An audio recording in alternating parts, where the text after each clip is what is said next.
Faltando 18 dias para a mudança no comando da Procuradoria-Geral da República, a delação do doleiro Lúcio Funaro parece ter reacendido a chama nas pontas das flechas de Rodrigo Janot, como pontuou a Vera Magalhães na coluna dela hoje no Estadão.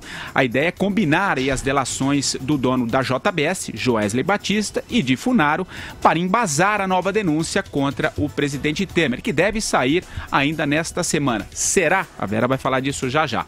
Para que as revelações sejam usadas, porém Janot aguarda a homologação do acordo que está na mesa do ministro do STF, Luiz Edson Fachin. Aliás, o ministro Fachin rejeitou agora à tarde o pedido de suspeição contra Rodrigo Janot, movido pela defesa do presidente Temer. Vera, começa esse tema com você. O que você traz de novidade? O que você apurou? Vamos lá. Então é isso, Patrick. O Janot, como sabíamos, estava meio ali macambúzio, não sabia se ainda tinha flecha, se a flecha ainda tinha ponta, e até cogitava não apresentar novas denúncias contra o presidente, depois que em 2 de agosto, no início desse mês, a Câmara rejeitou o pedido de investigação contra ele por corrupção passiva e decidiu que ele deveria ser arquivado. Então, o que aconteceu de lá para cá? O que aconteceu foi a delação do Lúcio Funaro. A novidade foi essa.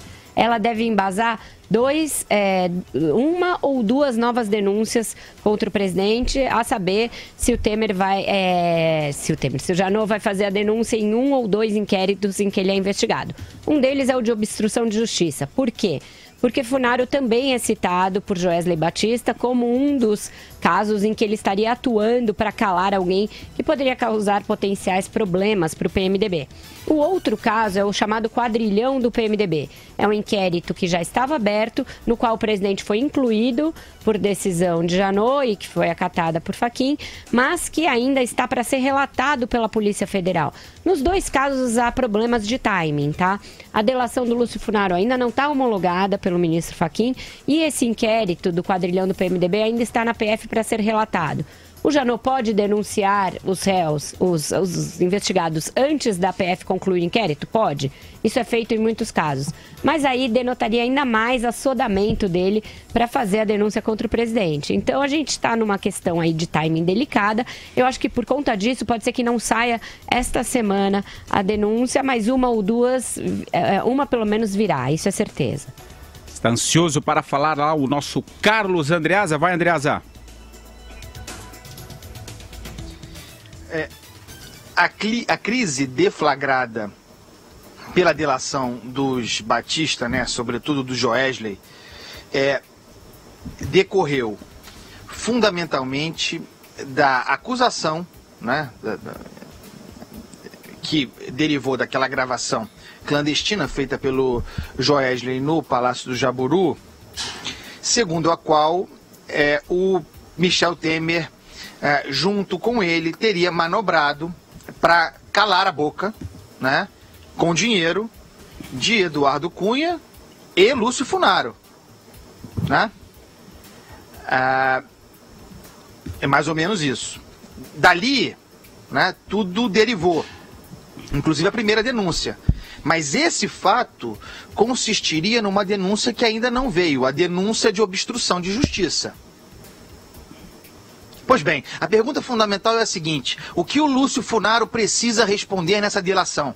O que eu espero para acabar com essa droga, com esse chororô, para resolver o problema, para derrubar o presidente ou não, para o país poder voltar a funcionar? Filhão, é o seguinte: houve ou não houve essa tentativa de calar a boca? Foi assim ou foi assado? Porque se tiver sido assim, você resolve o problema, a gente derruba o presidente e você vai para casa, filhão. Porque o acordo vai ser muito bom para ele. Né? Ainda não homologado pelo Fachin, por quê? Porque depois da lambança da JBS, felizmente, algo de prudência voltou ao Supremo Tribunal Federal. Né? É bom que seja assim.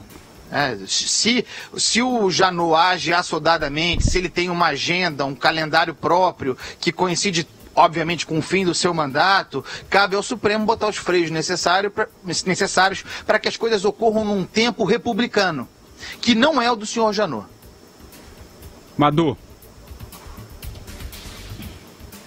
Pois eu não tenho nenhum problema com o Rodrigo Janot, eu não tenho nenhum problema, a princípio, com ninguém.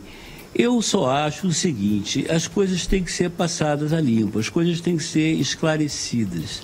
A gente chegou a um ponto nesse país em que a gente está no meio de um processo em que a gente pode ter uma leve chance de reconstruir a nossa sociedade a partir de novas bases, novos valores, né, de um sentido ético. Existe uma expectativa da sociedade sobre isso.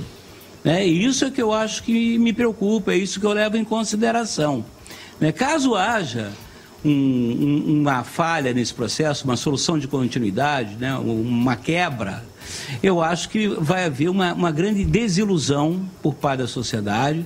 Eu acho que as consequências disso, para mim, são imprevisíveis.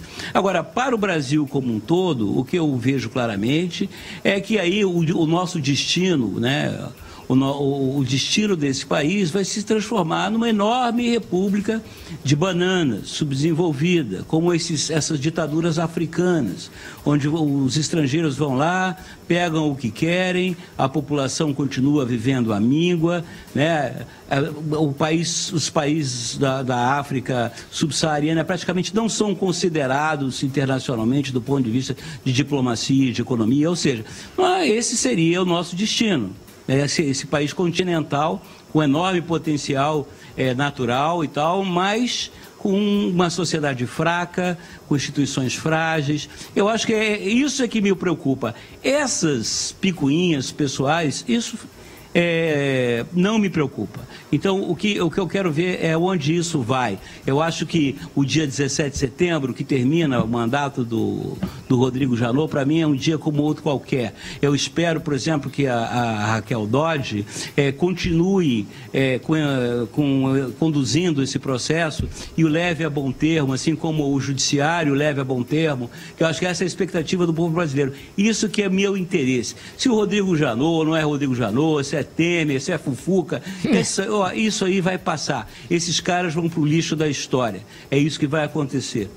Pera, você ia falar alguma coisa? Eu ia falar, só que a gente ainda não tem a comprovação dessa nova prudência do Supremo em analisar as delações, pelo fato de que ela foi mandada por Fachin ontem.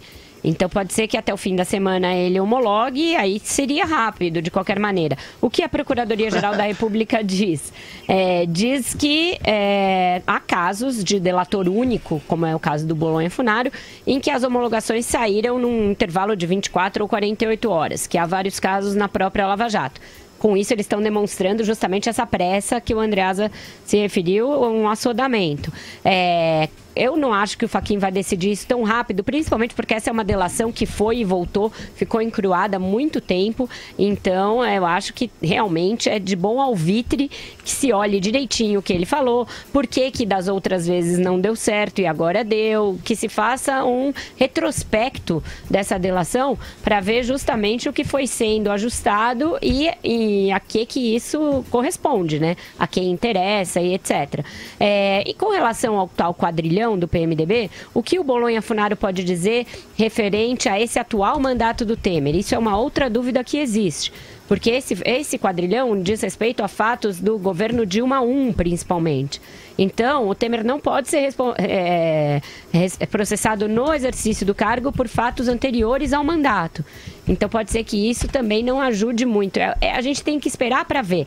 Eu acho que a gente aqui não pode também incorrer no erro que o próprio Temer incorreu, que foi de gravar aquele vídeo preventivo sem saber o que vem nas denúncias, A gente pressupõe, e eu apurei algumas coisas, essa possibilidade de que uma seja por obstrução de justiça e a outra seja do quadrilhão, mas vamos ver o que vem de fato para embasar, se for pífio, eu acho que vai ser mais fácil de ser arquivado.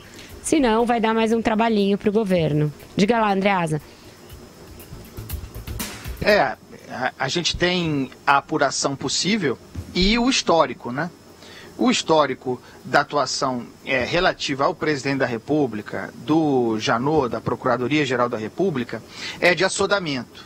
E considerando toda a força política e o apoio de vários setores que ele havia quando da formulação da primeira denúncia, e no final das contas, tendo apresentado a denúncia que apresentou, inepta, pessimamente escrita, inepta, uma denúncia de torcedor. Qualquer um poderia fazer. Qualquer petista poderia fazer a denúncia que o Janot fez. Então agora, depois da derrota que o Janot sofreu, porque a recusa da denúncia na Câmara foi uma derrota para o Janot, uma vez que ele próprio politiza a questão. A gente projeta que a segunda denúncia, é claro, é uma especulação, dificilmente será melhor que aquela. Não vejo como possa ser melhor. Ficarei surpreso se vier. Como ela pode ser melhor? Se a delação do Lúcio Funaro trouxer, de fato, fatos novos, né? O fato novo é o grande eleitor nessa história. Aí eu pego um gancho da fala da Vera. Precisa ser estudado o percurso, as indas e vindas, as truncadas e as trucagens que envolveram a negociação até que o Funaro falasse. Eu não me lembro, talvez só do Eduardo Cunha, mas do Eduardo Cunha não existe ainda. Né? A do Funaro existe, está para ser homologada pelo Supremo Tribunal Federal. As idas e vindas, pelo menos como foi noticiado, próximo de ser fechado, volta, não vem. Quer dizer, que tipo de negociação, o que foi dado como condicionante para que essa delação saísse? Isso são questões muito importantes. E aí, eu falei em imprudência do Supremo, Vera, e você tem toda a razão. Não dá para falar em prudência em condições normais de uma homologação, de um documento para homologação remetido ontem. Só que considerando o tempo com que esses processos têm corrido, 24 horas já significa prudência. Entende? Porque as coisas têm sido feitas num tempo que não me parece ser suficientemente capazes de curtida, né? De exposição ao sol. Então vamos ver. Eu nesse caso me parece de fato uma torcida, devo admitir, para que aquele debate que houve no Supremo sobre de que maneira o Superior Tribunal Federal poderia intervir nas delações premiadas, que não mudou nada, mas tantas questões foram colocadas ali que talvez daquilo ali, embora sem resultados práticos, o debate tenha resultado em algum tipo de prudência. É preciso ter prudência quando se trata de delação premiada e de se denunciar qualquer um, sobretudo o presidente da República. Não dá para ser na canelada. Na segunda-feira, a Vera fez aqui uma fala, nesse programa, uma fala memorável sobre a paralisação do país, sobre os riscos que nós temos de paralisar o Brasil com ações despropositadas, com ações perigosas, com ações de risco. Não é assim que se faz uma república.